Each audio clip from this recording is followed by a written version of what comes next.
স্বাগতম জনাইছো প্ৰাইডিছ আসামৰ অন্য এটা ভিডিঅ'লৈ বান্ধোন ৰং চেনেল যোগে সম্প্ৰচাৰিত হৈ থকা এখন জনপ্ৰিয় ধাৰাবাহিক বান্ধোন সুখ দুখ হাঁহি কান্দোনেৰে ভৰা এই ধাৰাবাহিকখন ইতিমধ্যে অন্তিম খণ্ডৰ কাষ চাপিছেহি আৰু মাত্ৰ কেইটামান খণ্ডৰ পাছতেই এই ধাৰাবাহিকখনৰ যৱনিকা পৰিব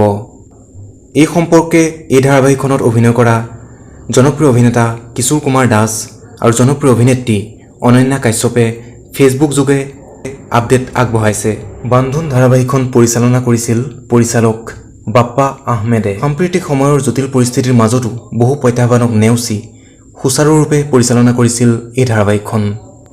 উল্লেখযোগ্য যে ৰং চেনেল যোগে সম্প্ৰচাৰিত হ'বলৈ সাজু হৈছে কেইবাখনো নতুন ধাৰাবাহিক তাৰে এখন ধাৰাবাহিক হৈছে নমামি অহা 31 আগষ্টৰ পৰা নমামি ধাৰাবাহিকখন ৰং চেনেল যোগে সম্প্ৰচাৰিত হ'ব বান্ধোন ধাৰাবাহিকখন চাই আপোনালোকে কেনে পাইছিল আমাক কমেন্ট সেকশনত জনাব যদি ভিডিঅ'টো ভাল পালে লাইক কৰিব ফ্ৰেণ্ডৰ লগত শ্বেয়াৰ কৰিব আৰু এনে ধৰণৰ আপডেট পাই থাকিবলৈ চেনেলটো সাবস্ক্ৰাইব কৰিব ধন্যবাদ